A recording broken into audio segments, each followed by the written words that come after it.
CBS Radio Mystery Theater presents...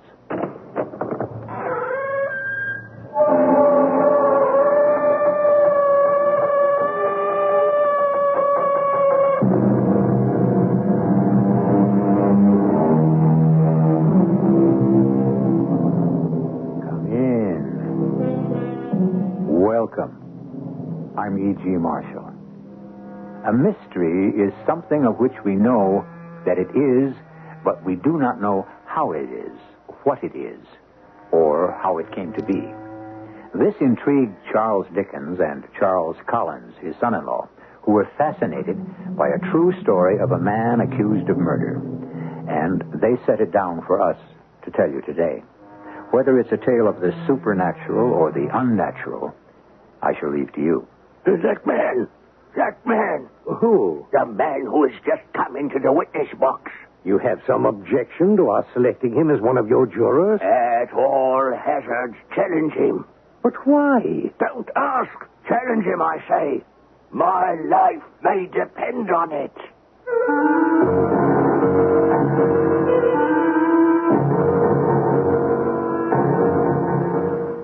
Our mystery drama, Trial for Murder, was originally written by Charles Dickens and Charles Collins and adapted especially for Mystery Theater by James Agate, Jr. and stars Paul Hecht. It is sponsored in part by Sign-Off, the Sinus Medicines, and X-Lax. I'll be back shortly with Act One.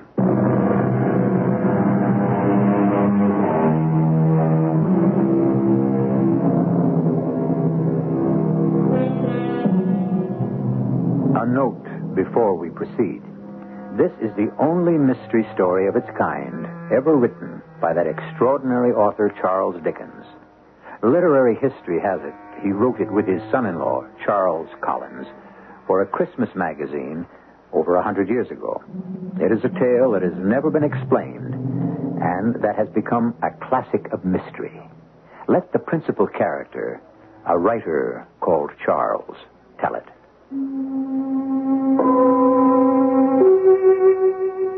I suppose you might say it all began with that rope, a gift to me from an admirer. It was the rope from which Dick Turpin, the famous highwayman, was hanged until he was dead. I had it in my hand that evening and was turning it over, thinking of the life it had snuffed out, wondering if it would inspire me to begin work on the new novel. I slept badly that night, and when I awoke, I was horrified to find I had knotted the rope tightly in my hands as if I had, during the night, strangled someone. Derek, will you see who's at the door? Oh, where is that man? Derek, there's someone at the front door. Oh, blast, I'll have to get it myself. Well, good morning, Charles. Good morning, William. What time is it? It's just 10. Well, you don't look too well. William, I detest to hear how badly I look in the morning, especially from an old friend like you. Oh, well, forgive me. Well, our plan was well taken. Which plan? I have just come from Everett & Sons, and they are delighted with our idea for the mystery novel, especially our working together. They liked that short outline? Well, this morning's newspaper made our idea incredibly topical. Have you seen it? You mean our idea of the murder victim having his throat slit by a razor? What? That really happened? Ear to ear. Oh.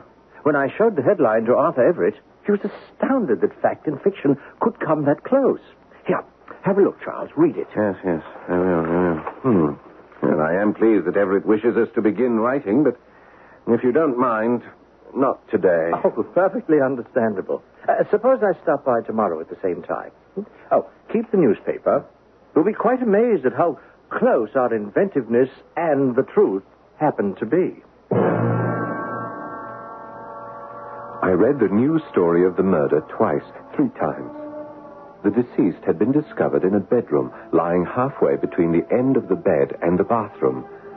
Like the character in our proposed mystery novel, he had money, an inheritance, didn't work for a living, and lived alone. A razor or a very sharp knife had taken his life. Accident while shaving? Suicide? Not likely, according to the police, for no weapon had been found. Scotland Yard had been called in, and they said it was murder. No doubt whatsoever.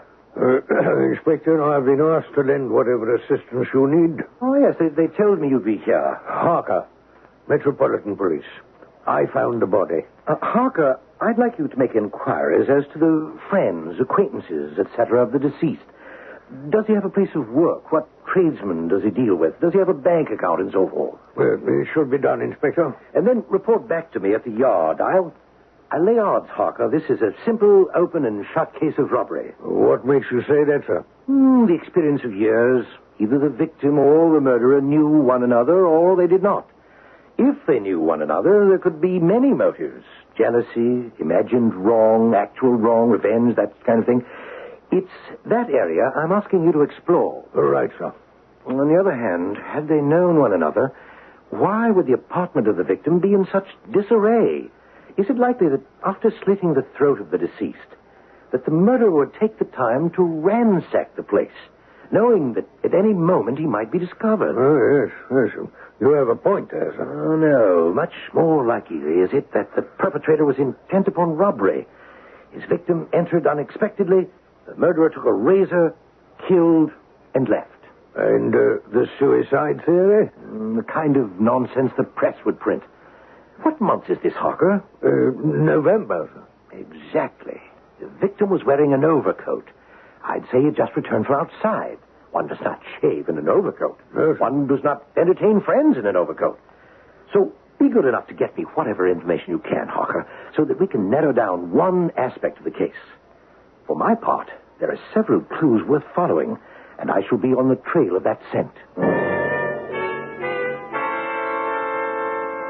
Do you feel like working today, Charles? In a moment, William.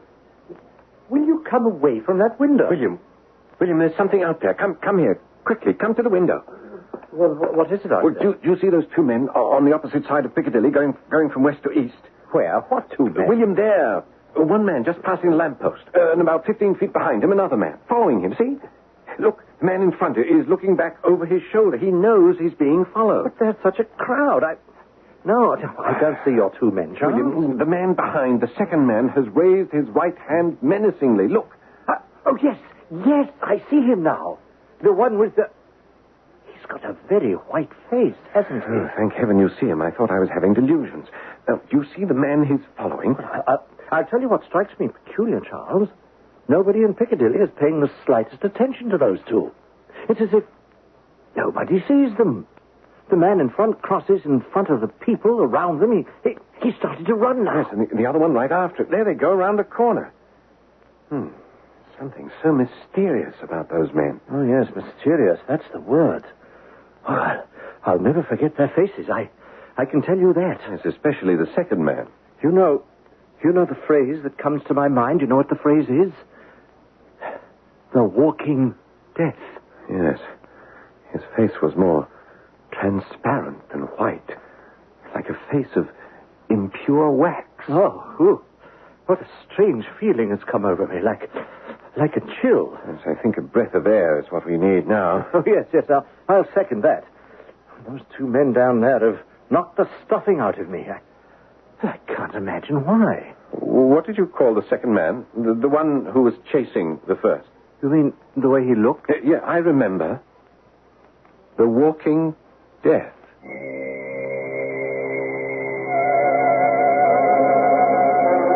The next day passed smoothly. William and I started our book, each doing half a dozen pages, then exchanging what we had written. Thursday and Friday also went well. The book was gathering momentum. Saturday, William generally spends the morning with his son in Hyde Park. He didn't come to the house until 3 o'clock. I had slept late and badly. It must be your diet, Charles. You're eating the wrong food. I saw the room where the murder was committed last night, William. You did what? I saw the room. Every detail of which is imprinted indelibly on my mind. You mean the murder case of the man whose throat was cut with a razor? Yes. The bed, the chest of drawers, the door to the bathroom, the carpet, all very, very clearly. I can even tell you the colors. You mean you dreamt all this? Yes. Look, old man, there's been a fair bit of reporting in the newspapers. William, since that first day when you showed me the headlines, I've purposely not read one word about the case. But our novel, you can't discard that. It takes off from the same premise, almost the same victim. Your subconscious took over, so you dreamt. I can't explain it. It was more than a dream. The colors of everything were so vivid. Well, was the body of the victim lying there? Oh, thank heavens, no. The room was empty, but there was blood, red blood.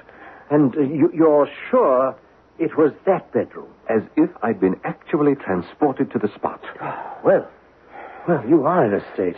No, I don't think we'll get much writing done this afternoon. You're not going to leave, are you? Oh, no, of course not. I don't like to see you so disturbed. Oh, I almost forgot. I received a summons last night to serve in a jury at a forthcoming session of the Central Criminal Court. Oh, have you done jury duty before? No, I haven't. I suppose I could get off, because I don't like the idea of interrupting our work now that we've gotten off to such a good start. Well, on the other hand, Charles, to be right on the spot during some trial or other might be a very good way to get first-hand impression. First-hand of what? Oh, of how the wheels of justice grind away. Oh, what's this? What's what? Well, don't you open your letters, old chap? Oh, well, frankly, I was so disturbed that when my man brought up my lunch tray, I didn't touch the food, and I didn't look at them. Well, this envelope has a familiar look to it. What? Here, open it. That's right. Well, this is incredible. It's also a request to appear for jury duty at the Central Criminal Court. Talk about coincidence. But you and I live 2 miles apart at quite different addresses. Yet, within days, both of us receive a summons for jury duty. Yes, I know, but... Wait, I haven't finished. The very time you and I are starting on a crime novel which ends in a trial at a criminal court. Well, no, I'd call that a coincidence. According to the poet Schiller, there is no such thing. It's all preordained. He says what seems to us the merest accident springs from the deepest source of destiny. Well, if accepting this demand to serve on a jury is going to make you unhappy, you're right. Don't do it. But I'd like to be there purely as a matter of research. That's out of the question, William. Now, not now. You may go, of course. Charles, you seem to fear something, and I don't know what it is. No, it's not fear. Oh. It's just an accident of fate. We're both called to serve at the same time. Why make so much of it? Well, call it a presentiment. A feeling I have. Good Lord, William. Look behind you.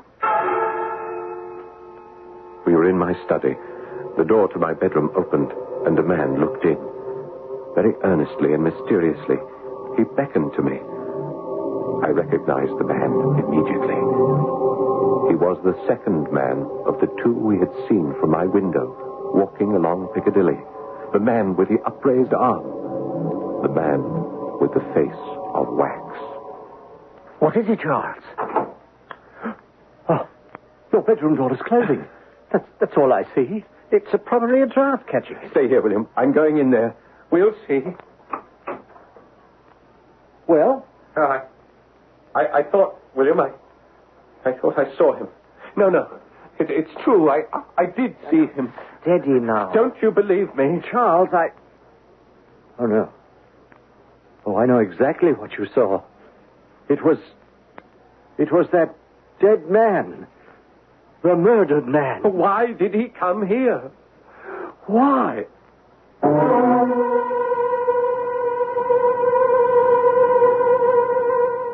In the language of the supernatural, a word meaning not against nature, but above it, unexplainable happenings are conveyed to the rest of us by people called mediums. They have the ability to stand between 2 worlds, our world as we know it, and the world of the unknown. So it is entirely possible that our 2 writers, Charles and William, by the very sensitivity of their talent, are both mediums. What they see and how they will deal with it, we shall learn in greater detail when I return with Act 2.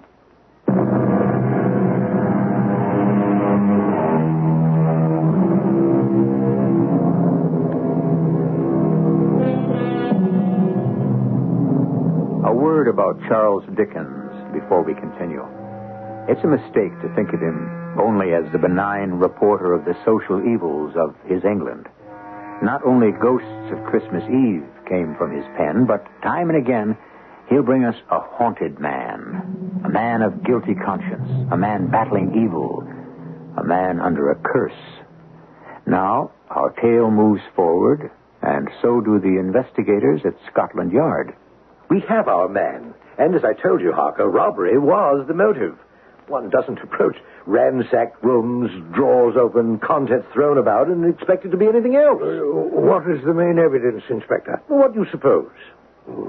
Various articles of the victims which he had acquired? Matter of fact, no. One article only, which he claims to have found in the hall. The murder weapon. Oh, the knife? The razor? The razor. Found it in the perpetrator's bathroom. He claims, of course, it's his own. Well, it's been tested. No traces of either blood or fingerprints. Everything washed clean, but two facts make his guilt certain. One, he had two razors, one with a metal handle, and the other, which he claimed also was his, with an ivory handle. However it happens, the razor with the ivory handle matches exactly other shaving implements in the victim's bath. Ivory shaving mug, brush, and comb. Oh, we have him all right. You said two facts, Inspector. The man we've arrested lived upstairs. In the same house? In the same house. You'll forgive me for saying so, Inspector, but I don't think I'd call this quite an open and shut case. Well, perhaps so, Harker. It may still be somewhat open, but we shall see what develops at the trial to shut it. The morning I was due to make an appearance at the Central Criminal Court, I awoke with a sensation of ominous dread. I was still uncertain whether I would volunteer myself for the jury or not. I couldn't get the incredible picture of the man in my bedroom beckoning me out of my mind. What did it mean? As I got out of bed, I reached underneath, and there, curled about my slippers, was the hanging rope. The rope that had put an end to the life of Dick Turpin, the highwayman. I pulled back my hand as if it had been a rattlesnake.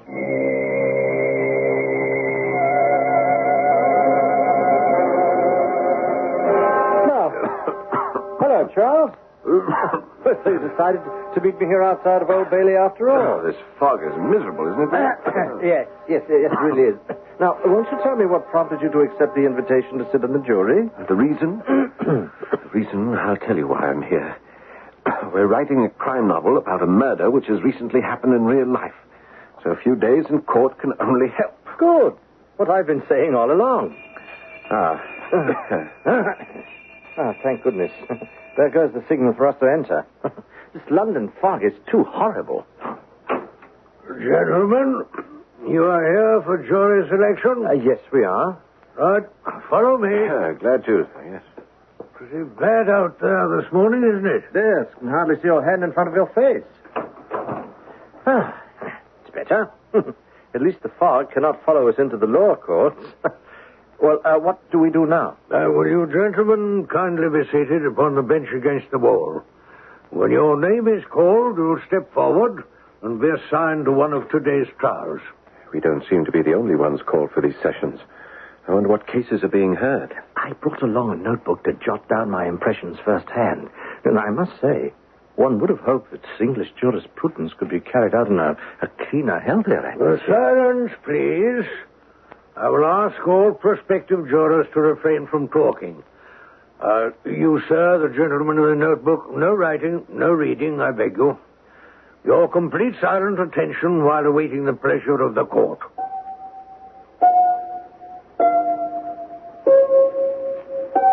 An hour passed. William and I and the other gentlemen called for jury duty sat like mute tailor's dummies on the bench. William was called, given a direction, and he disappeared down a hallway. Presently, I was assigned a courtroom.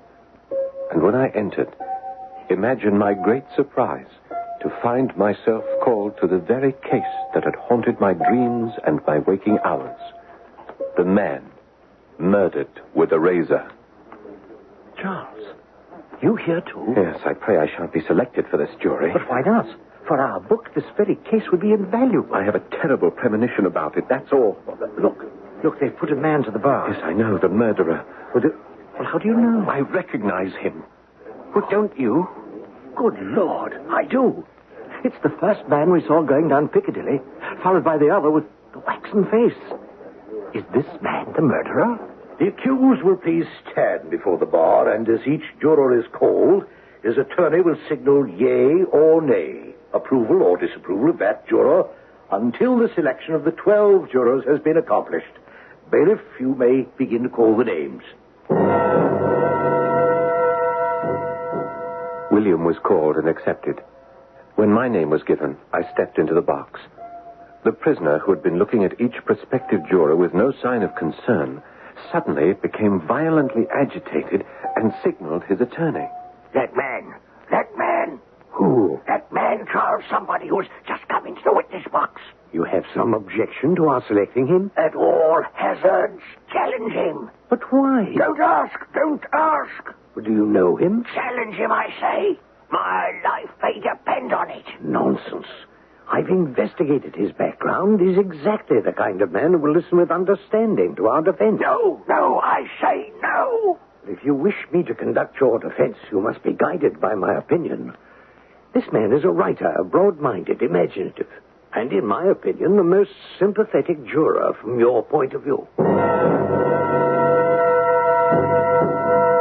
The prisoner will stand before the bar. The accused has been charged with murder by willfully and maliciously giving the deceased with a razor knife one mortal wound on the throat on the 4th of November, of which wound he instantly died. I was in court the day the charge was read. For not only was I selected for that jury, but I was chosen foreman. William, as it happened, was seated beside me. On the second morning of the trial, after evidence had been taken for 2 hours, I turned to him. You must What is not it, Charles? be swayed by... I've been counting the members of the jury. Yes, I saw you. Several times, slowly and carefully. You should so weigh the charges in Whatever that light. is the matter with you? One too many, that's what's the matter. I make it one too many. I counted 13. Oh, Charles, I don't know what to make of you. Will you oblige me, please, William, by counting us? And doubt is cast upon veracity and conclusions. Yes. Why, we are 13. There must be no... No, it's not possible. Missing. No, we're 12. Are you sure? But I'm quite sure. Strong It's inevitable strange. chain of evidence. When first you look about, it does seem like 13 jurors. Yet, Such evidence when I count off one by one, hang on... I can only find 12.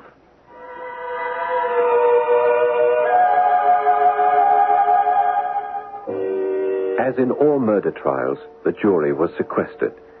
We were housed at the London Tavern and ate and slept in one large room under the eye of an officer of the law. His name was Mr. Harker. His bed was drawn against the door.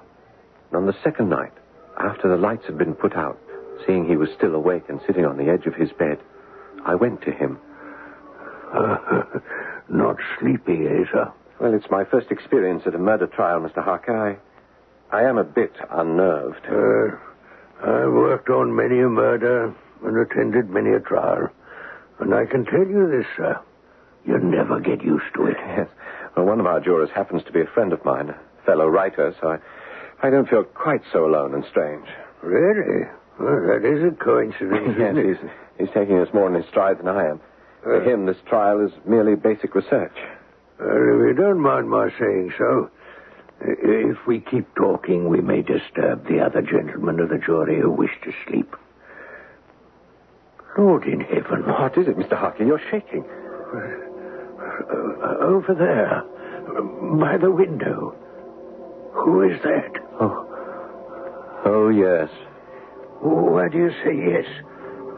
Do you see someone? There's no one there now.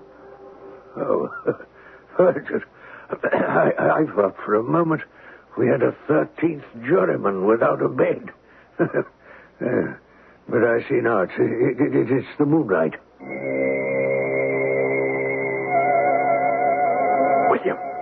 William. What? Oh, Charles, haven't you gone to bed yet? Let me talk to you for a moment. All right. William, Mr. Harker saw our old friend. No. Yes, the second man going down Piccadilly. The man who appeared in my flat. Harker saw him here. Just now, a few minutes ago. Well, what does it mean? It means the ghost of the murdered man will not let us alone. He's here. Well, Yes, I certainly shan't be able to go to sleep now. Well, the rest of the jurors are managing quite well. The 10 of them are fast asleep. Well, William, do you see him? Yes. Oh, yes, I see him. Or it. I prefer to think of it as an it. Look at it. Standing over there beside the pillow of that juryman. And now it's moving to the next bed. And just standing there, staring down. I'm certainly glad I'm not alone seeing that apparition. Every juror.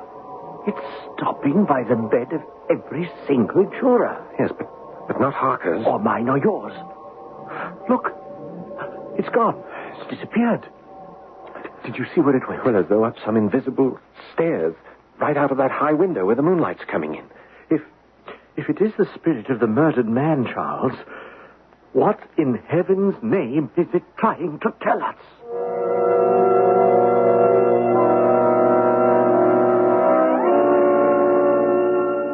The next morning at breakfast, it seems that every single one of the jurors, except Harker, William, and myself, had dreamed of the murdered man. On the 5th day of the trial, as the case for the prosecution was drawing to a close, there came a new development. A miniature portrait of the murdered man had been found on the person of the prisoner when he was arrested. It was put into evidence. Since the miniature purporting to be that of the deceased has been placed into evidence. Found it in his pocket. Identified by the housekeeper and maid. What do you say to that, Charles? Pretty conclusive, I would say. Handed up here to the bench. Good Lord, William, look over there. That figure walking forward from the back of the courtroom. Our murdered spirit. Yes, but no one sees it. Not a soul but us. Look, it's taken the miniature right out of the hands of the bailiff. The dead man is walking over here towards you, Charles. Good foreman of the jury, take this locket, this miniature of myself, and examine it well. I was younger then, and my face was not so drained of blood as you see me now.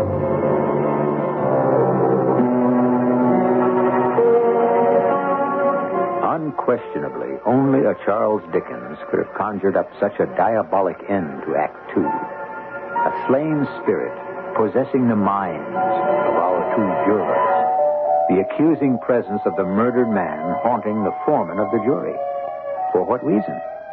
To unbalance his mind? Or to balance his judgment? Very shortly, I shall return with answers to this extraordinary mystery in Act 3.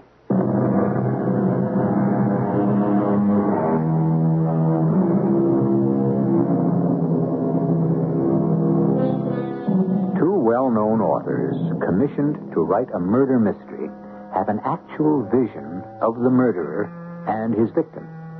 The victim pursuing the murderer down a wide London street.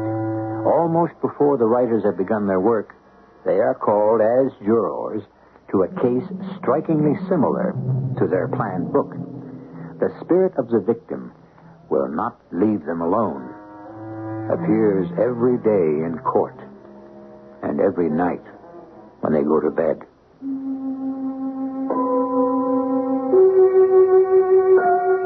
The murder trial affected William and me quite differently.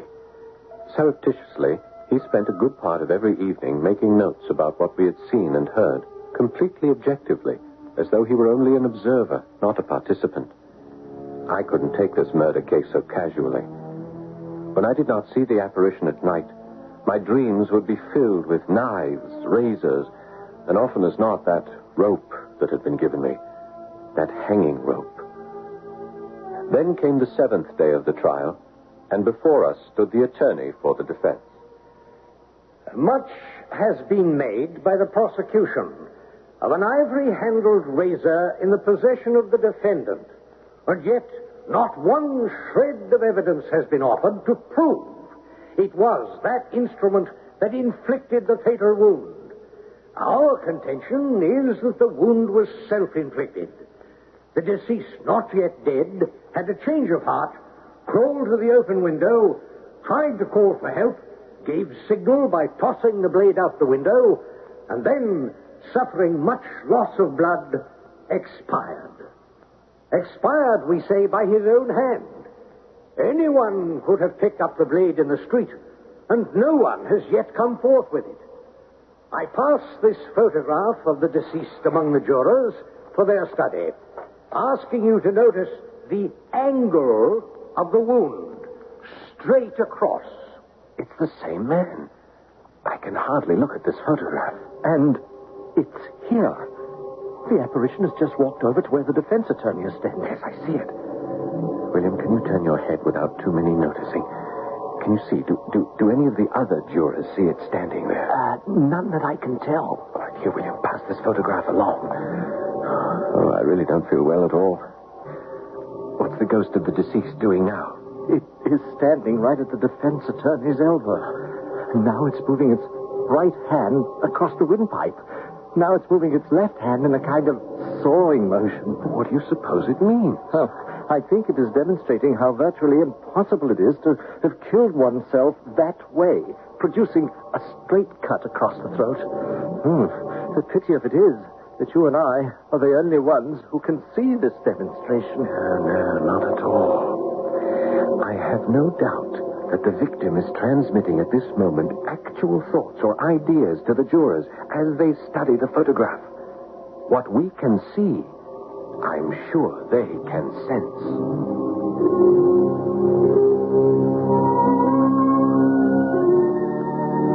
The following day, the apparition began to make its presence known more strongly. Whenever it stood beside those giving evidence, suddenly they would falter. One of them, a street sweeper who said it was possible he had cleaned the street in front of the victim's house and tossed a knife into the refuse, that witness stopped and cried out he had had the most extraordinary cold chill. In the afternoon, the attorney for the defense continued to make his case for suicide. As his lordship admonished us all at the beginning of the trial, the chain of circumstantial evidence is as weak as its weakest link. The locket with the miniature found in the defendant's possession does not mean he was a robber or murderer. He tells us he found it on the stairs and did not know to whom it belonged. The defendant owns 2 razors, one metal-handled, one ivory-handled. Does that make him a murderer? William, look. The apparition has just put a hand on the defense attorney's shoulder. Or that a murder was committed? However, excuse me, my lord, but the heat in the courtroom is a little oppressive. You may pause, counsel, for a moment. The intense fog outside, the crowd of spectators in the court, it does produce. Yes, I should be all right. We quite understand, yes. Yes, proceed when you feel recovered. Oh, dear, I seem to have mislaid my handkerchief. The spectre is handing the attorney the handkerchief. Here it is. Yes, I do regret the interruption. Now, where was I? Yes. Anyone in London, any gentleman of any means might own more than one razor. Surely it... Oh, dear. My lord, if you will forgive me for a moment, I should like to be seated and compose myself. There will be a recess of 10 minutes. Court's adjourned. This occurred twice again, later in the day, when witnesses for the character of the defendant were called into the box. Each suddenly stammered, contradicted himself, and finally had to be excused. It was the doing of the apparition. The night of the 9th day of the trial, we were again locked up in the one large room of the London tavern. It has been entirely worthwhile, Charles. I've been able to make a note of practically every word spoken in court, as well as what's been said privately among the jurors. It'll give us a great advantage when we get back to writing our book. I don't know, William. I'm very tempted when this trial is over to tell the publishers that I cannot deliver the book. What? Tell Everett and Sons it's all off? They've already sent us the advance. So we'll send it back. We can write a different book, just not this one. Charles, I won't let you even consider that. Oh, you take this apparition much too seriously. You don't think it's incredible and bizarre? Well, I've taken quite a liking to the old thing, hovering about the court every day. I must say, if it were suddenly to disappear, then I think I should miss it. How can you joke about this? It's beyond me. Ah, there is our friend. Well, it hardly ever comes over to us anymore. Look, there, across the room. Bending over those 4 jurymen talking amongst themselves. Yes, of course, it makes absolute sense. Well, why do you say that? But those 4. William, haven't you noticed those 4 are inclined to acquit the accused? I've heard them argue about insufficient evidence. It's motioning for you, Charles. I believe it wants you to go over and join those 4 men. Excuse me, William. Well, I say, you're not going, are you? I must. Don't you see? I must do as it asks me. The ghost of the murdered man wanted me to argue with the 4 jurors, to make them see the light of the evidence, to convince them that acquittal was wrong. I cannot explain why I felt compelled to do this, but as soon as I would join my brother jurymen, the apparition would disappear. Silence in the court. His Lordship, the Lord Chief Justice for the Crown, is about to make his charge to the jury. Gentlemen of the jury, the last 2 stages of this case have now arrived. The stage of my discharging my duty, directing you on the facts and on the law, and yours to consider what your verdict should be when you retire to consider the case. But before I do, there are 1 or 2 observations I wish to make. When a jury is summoned to try a case for murder, as I was saying, is it there? Yes, he's standing right behind the judge, looking over his shoulder, helping him turn the pages of his notes. It is always an anxious time, as anxious for the judge as it is for the jury. Whether it be a case of murder, whether it be a case of petty theft, your duty is the same. It's all becoming too horrible to watch, William. I cannot bear it. That supernatural creature is making a mockery of this trial. It infects everything, everyone. Excuse me, gentlemen. For a few moments, I am somewhat oppressed by the closeness of the courtroom. Charles, where are you going? Let me alone. Is there some disturbance in the jury box? Come back here, Charles. It does no good to run off. It's so hard to go on. Poor man. Yeah. What's the matter, sir? I believe the foreman of the jury has also been affected by the closeness of the atmosphere. Charles, do sit down at your place, I beg of you. Are you all right now, sir? Yes, I suppose so. All right, William, I shall remain and see this to the end. I must now. Now, sir, what was the trouble? The foreman, your lordship. But he's recovered. All right. To continue, you sometimes hear the phrase malice aforethought. It does not mean premeditated murder. All it means is, was it intentional? The law is clear. If a person takes a deadly weapon to injure anybody else, then he is responsible for murder. For more than an hour, the judge charged us. I didn't feel well at all. The monotony of those 10 days, the same judge, the accused in the dock, the choking fog outside the windows. It seemed as though I'd been foreman forever. And the spirit of the murdered man everywhere. Gentlemen of the jury, I shall leave you now and lock this door behind me.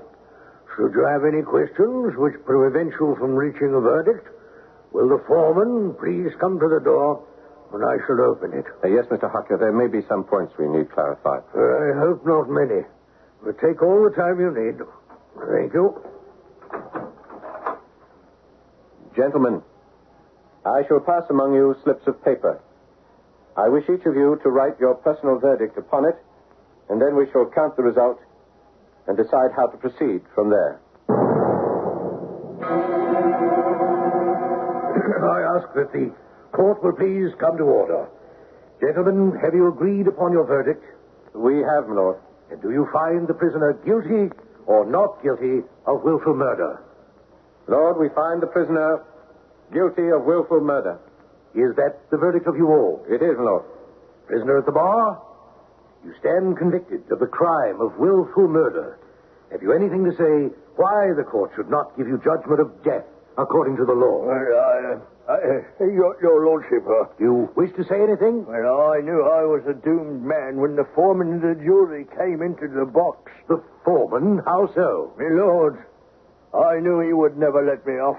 I knew from the first day of the trial. Go on, you may speak. The night before I was arrested, as I lay in my bed in my rooms, somehow the foreman appeared to me in my bedside in the night and put a rope around my neck.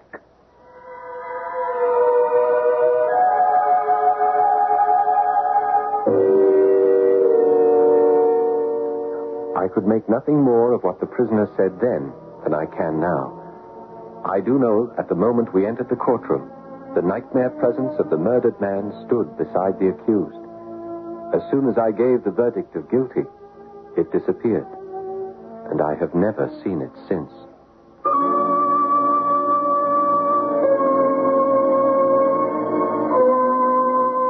There it is. Charles Dickens and Charles Collins' strange tale of a trial for murder. The famous rope from which the highwayman Dick Turpin swung to his death no longer exists. It is missing from the collection of infamous instruments of death at New Scotland Yard. But for a time, it played an extraordinary part in an extraordinary story of how a dead man avenged his own death. I shall return shortly.